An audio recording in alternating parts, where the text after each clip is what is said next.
Father Pio Portrait Tattoo Tips and Tutorial. Hope to finish my video para may madampot naman kayo. Dampot-tapon lang naman po ito. Hindi natin sinasabing perfecto tayo pero sinasama ko lang ko kayo sa araw-araw kong buhay. Yan. Kung paano yung innovate. Yan. Using a 27RM. Yan sa bandang damit. Tapos, usually dapat mag-start ka sila sa baba para makuha mo yung tamang blend ng balat. Kung pasok ba siya sa gantong voltage, yung hagod. Pero usually less than 6 ako eh. Minsan 5.4 lang, tapos dahan-dahan lang. Swak siya. Basta huwag ka lang magmadali. Minsan kakamadali mo, doon mo tinataasan yung voltage mo. Nagkakaroon ng trauma, hindi soft yung pagka-shade mo. So, dapat dahan-dahan lang. And yan. Mid-tone, tapos using 27, light tone, dark to light. Ngayon, para ma-texturize mo siya, balik ka ng 7RM or 11, tapos mid-tone. Usually, pag 7RM, mid-tone yung gamit mo, nagiging parang 70 to 80% siya. Yung mid-tone naman, pag ginamit mo yung 11RM, nagiging parang mga 60 siya. Yung 7RM naman, yung mid-tone, halos nagiging parang ano siya, 45, gano'n. Hindi siya sakto dun sa ano. Kumbaga may needle pa lang na gamit natin, nagkakaroon na siya ng technique. Yung needle pa lang na gamit natin, pwede na siyang gamitin in dark to light. Kaya ko po sinasabi ito, yun lang po yung nararanasan ko. Like for example kasi, ito po sa mga balbas-balbas. Hindi ako gumamit dyan ng RS or 3RL doon sa parang pagka-soft niya. Kumbaga 7RM lang ako, mid-tone. Then, kumbaga parang mid-tone hanggang sa maubos yung ink, naglalay siya. Then, kung gusto mong ma-texturize, balikan mo na lang siya ng 3RL o RS. Sundot-sundot lang. Pero para sa akin kasi para malambot siya tignan, kailangan dahan-dahanin mo lang siya. Sa mata naman, ayan, using 3RL, 60% lang yung ink niyan. Ngayon, pag kuha ko na yung hulma niya, saka ako nagbablock dyan sa bandang ibabaw, 3RL. Pero minsan, mahirap siyang pakapalin ng 3RL, pwedeng ma-overwork. Kaya pwede kayong gumamit ng RS o kaya 7RL. Yan, huwag kayong manghinayang sa needle. And then, pag nakuha ko na yung texture niya, gagamit naman ako ng 7RM, yan, dark to light, kung mapapansin nyo. Diyan mo magagamit yan sa mga pilik mata, sa lukot, sa eye bag. Gagamit ka muna ng 7RM ng light tone yan. Tapos pasukan mo siya ng 11. Para mag-blend siya, pasukan mo siya ng 27RM. Yan, okay, tama. Mid-tone pero ayan dahan-dahan lang yung hagod. Yan, kung mapapansin mo, pendulum, left, right, up, down, dahan-dahan lang yung shading, huwag nyo madaliin. Yan, mid-tone lang yan dahan-dahan lang. Ayan, katulad yan light mid-tone. Yan, kung mapapansin nyo, light lang pero 7RM, pero nagkakaroon siya ng mas madark na kulay. Ayun diba?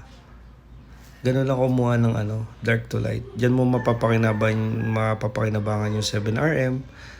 Yan, katulad niya 11 na, tapos mid-tone pa rin, halos nagla-light siya. Kumbaga, galing ka sa dark ng 7RM, didikitan mo siya ng 11RM, nagkakaroon siya tuloy ng blend kahit yung ink mo ay medium tone. Tapos, susundatan mo siya ng light tone. Talagang makukuha mo yung texture niya. Kaya mo yan, kapatid. Maniwala ka sa akin. Kaya mo yan. Huwag ka lang mawala ng tiwala sa sarili mo.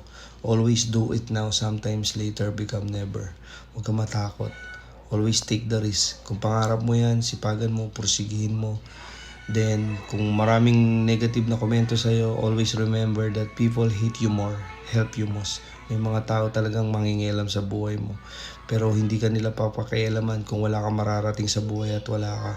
Kaya lagi mo sisipagan, kapatid. Ako, nagsisikap lang ako. Malinis, patas. Talagang ini-innovate ko yung sarili ko. Bakit? Masyadong mataas yung pangarap ko. Kaya kung ano yung komportable akong gawin, humahanap ako ng bagay na ikaka-market ng sarili ko. Gaya ng ginagawa ko ngayon. So, balik tayo sa kilay. Masyado nang madrama. Comment kung saan lugar ka para alam ko kung saan umabot yung video natin. Yan. So, ulit, sa mata, pagkakuha ko na yung texture, gamit ako ng 3RL or 11, 7RL yan. Tapos papalambutin ko siya ng 7RM. Yung 7RM, mag-start ka muna sa light tone yung 7RM. Kasi gaya ng sabi ko, kung light tone ang gamit mo, pagka 7RM yung gamit mo, nagkakaroon siya ng parang mas dark siya. Gitna siya ng light tone saka mid tone. Yan. So, makukuha mo talaga siya. Mahirap kasi pagka nag-start ka sa dark, tapos 7RM, talaga magso-solid black yan, fish. Masyadong mahirap magbawas kaysa magdagdag. Kaya magsimula ka sa light. Sa ilong naman, kung mapapansin nyo, kunin nyo muna yung mid-tone parehas ng gilid. Tapos, para mapalambot nyo siya, light tone lang, 27RM, para, ano lang, kumbaga light. Oy, nag-edit eh! Natural eh, no? So, yan. Kung makukuha nyo yung ano, yan, mapapalambot nyo siya. Mas malaking needle, mas maganda kung mayroon kayong 30, 35. Akin kasi 27 eh. Yan. Kung mapapansin nyo, mid-tone, pero 7RM to 11. Kaya nakukuha mo yung tamang dark to light. Tapos, ayan. Yan yung ano, tignan mo yung eye bag, oh. Light tone lang yan, oh. Ayan. Tapos, pwede mo siyang balik-balikan dahil nga walang trauma. Ayan, kunin mo yung texture. Ayan, sa buhok, chinaga ko yan, dahan-dahan lang. Kasi nga, kulay puti siya eh. Diba? So, pag nag-heal siya, ang magsisilbing puti ng buhok niya is yung balat. So, yan o, dahan-dahan lang para malambot lang siya tignan, diba? Ang soft-soft lang, diba? Father Pio nga pala, tinatuko kasi isa siyang healing freeze. Isa siya sa kinapitan ko rin nung bago operahan si Chay. Kumbaga, totoo siya. Walang imposible.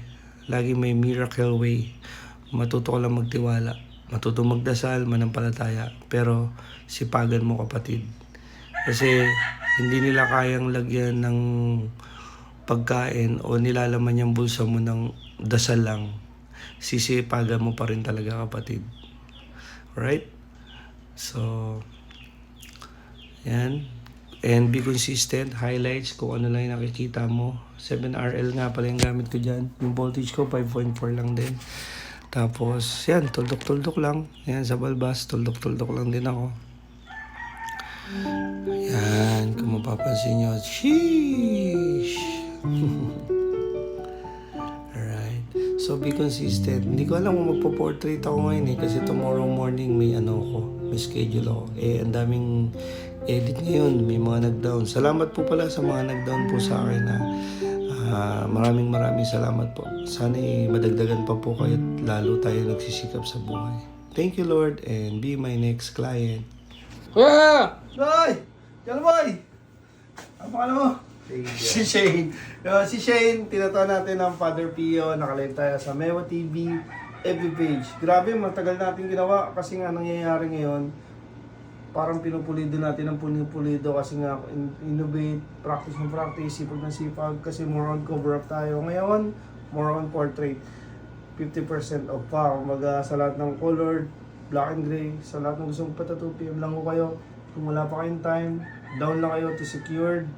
Yung 50% kasi mga next week eh, puro ano na tayo, cover up naman. Tapos, depende.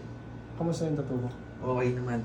Ha? So yun guys, sobrang solid. Ang ganda talaga. Tsaka yung mga gustong magpatato ng portrait, naka 50% si Kemewo ngayon kaya grab nyo na yan. Yung puti niyan.